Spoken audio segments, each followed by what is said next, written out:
بسم اللہ الرحمن الرحیم۔ السلام علیکم ورحمۃ اللہ وبرکاتہ۔ ناظرین، کیا آپ نے کبھی ایسا گناہ کیا ہے جس کے بعد آپ کو لگا ہو کہ اب شاید اللہ تعالیٰ مجھے معاف نہیں کریں گے؟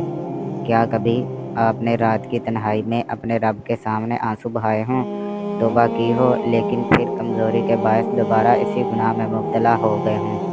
اگر ہاں تو آج کی یہ ایمان افروز داستان آپ کے دل کو ہلا کر رکھ دے گی۔ آج ہم ایک ایسے شخص کا واقعہ سنیں گے جو ایک دو بار نہیں بلکہ 20 سال تک گناہ کرتا رہا، توبہ کرتا رہا، پھر توبہ توڑ دیتا رہا۔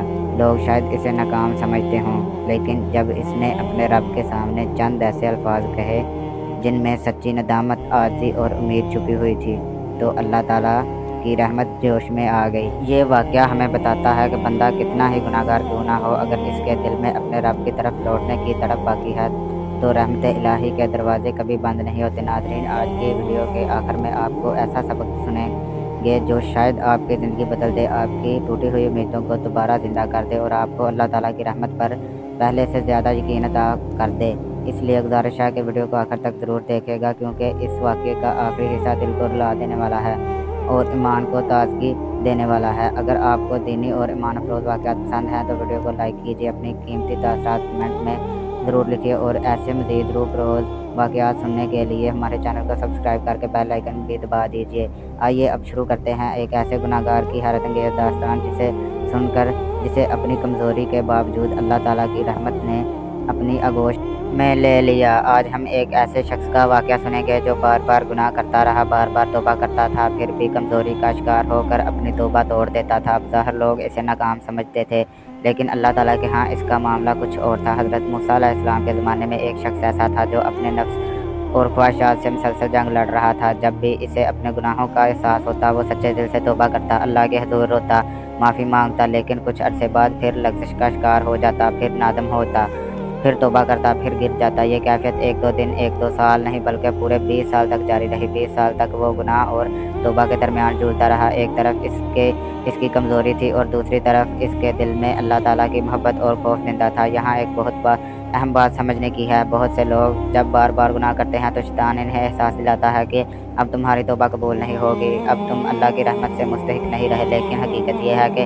جب انسان کے دل میں ندامت موجود ہے اور وہ اللہ کی طرف رجوع کرتا رہتا ہے تو تب امید کا دروازہ بند نہیں ہوتا۔ اس شخص کی زندگی میں بھی ایک ایسا وقت آیا جب اللہ تعالیٰ نے حضرت موسیٰ علیہ السلام کی طرف وحی فرمائی کہ میرے اس بندے سے کہہ دو کہ میں تجھ سے ناراض ہوں۔ جب یہ پیغام اس شخص تک پہنچا تو اس پر غم کا پہاڑ ٹوٹ پڑا۔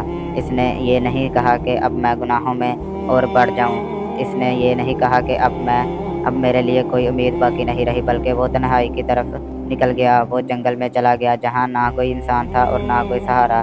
وہاں پہنچ کر اس نے اللہ تعالیٰ کی بارگاہ میں ایسی عاجزانہ اور محبت بھری گفتگو کی جو اس کے دل کی گہرائیوں سے نکلی تھی۔